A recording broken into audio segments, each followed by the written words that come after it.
Election commission اور صدر doctor عارف الوی کی جانب سے 8 فروری 2024 کو ملک بھر میں عام انتخابات کے انعقاد پر اتفاق کے بعد سیاسی منظرنامے پر الیکشن سے متعلق چھائے ہوئے غیر یقینی کے گہرے بادل چھٹنے کا امکان ہے۔ تاہم سوال پیدا ہوتا ہے کہ کیا سیاسی جماعتیں اور مبصرین الیکشن کمیشن اور صدر عارف الوی کے متفق ہونے کے بعد 8 فروری کی تاریخ کے اعلان پر یقین کر رہے ہیں، اور کیا اس کے بعد ملک میں انتخابی گہما گہمی کا آغاز ہو جائے گا؟ مبصرین کے مطابق فوری طور پر اس بارے میں کوئی حتمی رائے قائم کرنا ممکن نہیں ہے، کیونکہ جتنا الجھاؤ سیاسی معاملات میں ہے اور جتنی غیر یقینی گزشتہ چند سالوں کے دوران پاکستان کے سیاسی نظام میں اونٹ کر آئی ہے، اس کا اتنا جلدی ختم ہونا آسان نہیں ہے۔ سیاسی تجزیہ کار ماجد نظامی کا خیال ہے کہ یہ غیر یقینی اس وقت تک قائم رہے گی جب تک انتخابی مرحلے کا حتمی آغاز زمینی سطح پر نہیں ہو جاتا۔ اس کی سب سے بڑی وجہ گزشتہ سال سپریم کورٹ کی طرف سے رائے شماری کے حکم کے باوجود ملک کے دو اہم صوبوں پنجاب اور خیبر پختونخوا میں انتخابات نہ کروانا ہے۔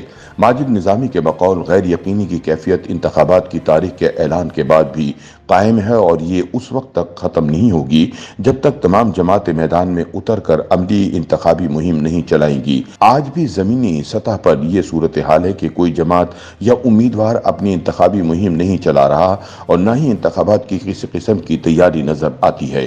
اگر الیکشن کمیشن چاہتا ہے کہ یہ غیر یقینی کی صورتحال ختم ہو تو اسے مزید عملی اقدامات کرنی چاہیے۔ ماجد نظامی سے جب پوچھا گیا کہ وہ عملی اقدامات کیا ہیں تو ان کا جواب تھا کہ پاکستان کے عوام کو آج تک یہ نہیں پتا کہ ان انتخابات کا انعقاد کون کرے گا، جیسے کہ ہمیں اب تک یہ نہیں پتا کہ انتخابات کے انعقاد کے لیے عملہ کہاں سے آئے گا۔ اگر عدلیہ سے یہ عملہ نہیں لیا جاتا تو کیا یہ اداروں سے لیا جائے گا اور کن اداروں سے لیا جائے گا؟ انہوں نے مزید کہا کہ اس طرح ابھی تک یہ واضح نہیں ہے کہ ان انتخابات میں فوج کا کیا کردار ہوگا۔ کیا وہ انتخابات کے لیے افرادی قوت فراہم کریں گی یا کیا وہ ان انتخابات کی سیکیورٹی کے لیے کردار ادا کریں گی؟ ماجد نظامی کے مطابق جب تک یہ معاملات واضح نہیں ہوتے انتخابات کے متعلق غیر یقینی قائم رہے گی۔ ڈان ٹیلی ویژن کی میزبان نادیہ نقی سمجھتی ہیں کہ سپریم کورٹ کے احکامات سے لگتا ہے کہ کم از کم عدالت عظمیٰ اس معاملے پر سنجیدہ ہے، تاہم یہ غیر یقینی اس وقت تک دور نہیں ہو سکتی جب تک انتخابات کا حتمی شیڈول نہیں آ جاتا اور گلی محلوں میں اس پر عمل درآمد شروع نہیں ہو جاتا۔ نادیہ نقی کا یہ بھی ماننا ہے کہ حتمی تاریخ کے تعین کے بعد نگران حکومت کی سرگرمیوں پر گہری نظر بھی حالات کی متقاضی ہے۔ ہمیں دیکھنا ہوگا کہ نگران حکومت انتخابی شیڈول پر کیسے عمل کرتی ہے، ٹرانسفر پوسٹنگ کے احکامات اور دیگر عوامل کا کیا ہوتا ہے۔ ابھی بہت سے سوالات باقی ہیں۔ بعض دیگر مبصرین کے مطابق صدر مملکت کے مطالبے پر الیکشن کا دن اتوار کی بجائے جمعرات مقرر کرنے والا فیصلہ اتنا سادہ نہیں نظر آ رہا۔ الیکشن کمیشن نے صدر عارف الوی کو 28 جنوری کی تاریخ بھی تجویز کی تو سوال پیدا ہوتا ہے کہ 90 روز میں الیکشن کا واویلا کرنے والوں نے 28 جنوری کی تاریخ کیوں نہیں لی؟ ایسا کرنے سے الیکشن 15 دن جلدی ہو سکتے تھے۔ سپریم کورٹ میں کیس کی سماعت کے دوران پی ٹی آئی کے صدر پر تنقید ہوئی۔ نون لیگ کے حامی سمجھے جانے والے الیکشن کمیشن پر تازیانہ لگا۔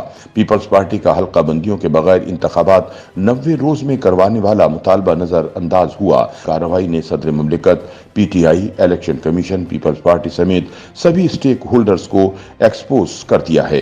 الیکشن کی تاریخ کے معاملے پر صدر مملکت اور الیکشن کمیشن کو ایک پیج پر لانے میں اٹارنی جنرل نے مرکزی کردار ادا کیا، اور ایسا انہوں نے سپریم کورٹ کے ڈر کی وجہ سے کیا۔ دوسری جانب الیکشن کمیشن آف پاکستان کی جانب سے عام انتخابات کی تاریخ کا اعلان کیے جانے کے بعد سیاسی جماعتیں اس بات پر تو خوش ہیں کہ ملک میں انتخابات کی تاریخ آ گئی ہے اور اب ملک سیاسی استحکام کی جانب گامزن ہوگا، تاہم اس کے باوجود ان کے کچھ گلے شکوے بھی ہیں۔